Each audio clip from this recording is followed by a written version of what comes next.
It is a great joy for me to be connected once again to all of you in Korea, brothers and sisters. It seems like a long time has passed since we actually had the opportunity of being face to face, and the COVID-19 and all these things that have happened that have affected us so radically has stopped some of these things happening. So I'm just grateful that technology gives us a chance of kind of being together, and I'm especially grateful to Pastor Jeremiah Son, because here's this really strange deal. When we got connected a number of years ago now, we just spent 2 days together, and I know you've heard this story before, but I got to keep on saying it because it continues to be true. And the God who brought us together has built a bond between us that isn't the product of our difficulty with understanding each other language-wise. And I can't speak Korean, and Jeremiah's son speaks much more English than I speak Korean. So, here we are, and yet God has put our hearts together. And here's a funny kind of a way of thinking about it, because one of the things that encourages me about this relationship, this heart connection, and not just with Pastor Son, but with many of you in Korea, our hearts are connected. It's not just somewhere where we visit. Somehow we belong together. We belong. And this is part of the family of God. And I know we use these words all the time, but here is what the family of God is like. It is the breadth, it is the thing that crosses the borders of every kind of human division, whether it's language, whether it's demography, whether it's education, whether it's wealth, whether it's ability, ethnicity, whatever it is, and we just belong. And it isn't because we spend a lot of time together, it's actually because we're working our hearts out to see the glory of God cover the earth as the waters cover the sea. And because you're committed to that, and because we're committed to that, we are together. And here's a little funny thing that happened to me just a few months ago, because I was travelling from Sydney back to Canberra. It's about a 3-hour drive down a freeway. And we got to the part of that journey where if we turned off to the right, we would have gone to my home, my farm, the farm where I grew up. And I just mentioned to Nola, my wife, and I said, and this was the truth. I said, it's funny, my mum and dad have been dead, my dad 10 years and my mum 8 years. And I said, I've been missing them lately. And I said, I felt really silly for missing them like that. And she said, well, why? What is it you're missing about them? And I had to think for a moment, but it soon became apparent that what I was missing was not that we didn't have the opportunity of getting on the phone and saying g'day, but the fact that they were always there. They were always there. I knew exactly where they were. I knew if I went there, exactly what would happen. I would be accepted. I'd be, welcomed. I'd be, able to sit down and talk, and they'd talk, and we'd have a great time together. And then I'd go, and here was this connection, this family connection. Well, I feel that same family connection with you, and I know I've taken a long time to tell that, but it is important to me that you know that, because we are wanting to serve God together, and we now to find the ways that God will do that.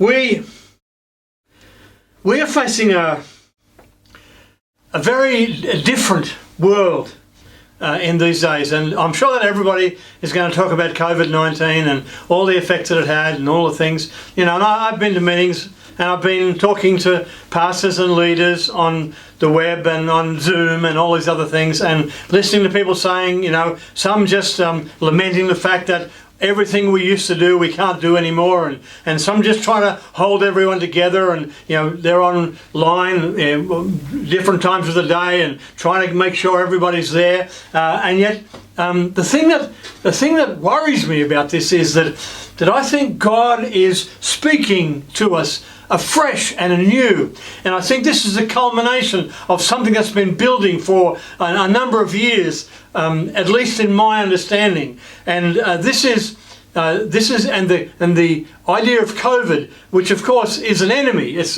the work of the enemy. Only the enemy wants to stop people from being together. Only the enemy wants to stop people from being able to go and be in the mission fields and resource each other and encourage each other. Only the enemy wants to do that, and only the enemy wants to kill somebody. And I have had personal experience of this, because one of my really close buddies here in Australia, a pastor, is classified as being the person in the state of Queensland, which is our northern eastern state.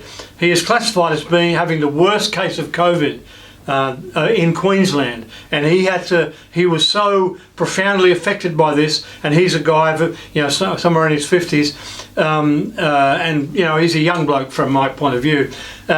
So he's in hospital, and he's having to decide to breathe. He's having to make a decision to breathe. And for a day and a half, he has to make a decision to breathe. I don't make a decision to breathe. I'm not thinking about breathing right now, but he had to do that. And in the middle of all that, he experienced a demonic attack. And the demonic attack was trying to get him to stop breathing. So here is a serious thing. But, in our culture, there's very little that affects us. I live in Australia. We're a long way from everywhere. We have a very prosperous nation. We have, air conditioning, and we have refrigerators, and we have TVs, and we have, if it's too hot, we do this. If it's too cold, we do that. If it's wet, we do this. If it's dry, we do that. All these things. And so there's very little that kind of disturbs us. There are some things that disturb individuals, of course. We're like everybody else. Sickness and suffering and depression and all those things are still affecting us. But by and large, we are immune from a lot of the things that we see on our TV screens every day from around the world. And so when something like COVID hits, it hits us hard. And so people, think about COVID as this intrusion. And of course, it is an intrusion. And it is a restriction, and we've had some very sad cases of people, suffering and dying, and like you have in Korea and so forth. And it's pitched one state in Australia against another, and all this kind of thing. It's been an amazing time. But the thing that worries me about it is that we don't hear what God is saying. I just feel really sorry for people who get their understanding of the world through their TV screen. Because you won't hear what God is saying by listening to the local, national or international news that comes on the television. And so, regardless of whatever was going on, regardless of how this is affecting us, here is the opportunity for us to see and hear from God afresh. And the thing that we need to hear from God, I believe, is to understand that our effectiveness as a group of people who carry a vision, who carry a faith, who carry a relationship with the redemptive love that comes from heaven, that saw its greatest expression when the Son of God was nailed to a cross, when this expression of profound, redemptive, victorious, overcoming love, when this is our core being, this is who we are, this is what we do, and a little thing like COVID comes and suddenly we're all in a flurry. And we've got people around Australia like you have, who went and rushed out and beat each other up in the supermarkets to buy toilet paper and all this kind of rubbish. And you see this incredible fear going on. Well, there's fear going on all around the world. There's fear going on in our young people. Our young people are being sold this idea that somehow the world's going to come to an end, and somehow this is a terrible situation, and who's to blame, and this is to blame, and that's to blame, and all that kind of stuff. And I worry because while those people are going to say those kinds of things, I worry, are people going to hear from heaven? Is the word going to be heard from heaven? Is the word that God speaks into this situation, is it going to be heard on the earth? Well, that's up to you and me. Now, whether it's heard or not, that's up to you and me. I love the expression from Acts chapter 19 where Paul comes to Ephesus, and here's just 10 verses of the Bible. Just 10 verses. Just a very small thing. But here's what it says. Here's what it says. That first of all, Paul went to the synagogue, which was his entry point.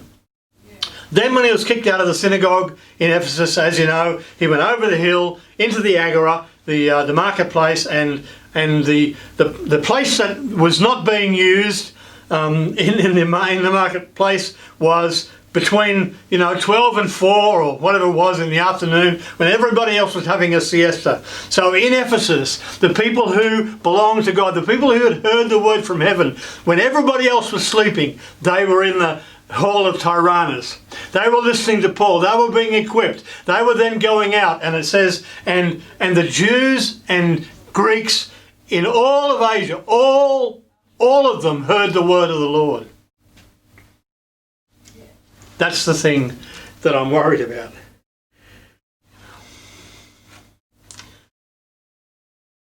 The spirit of the city has invaded the church.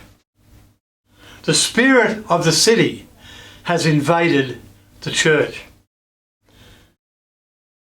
And it didn't come in through a piece of legislation. Yes, there is legislation that's going on that's attacking Christian institutions and Christian individuals, even in Western so-called free nations like Australia.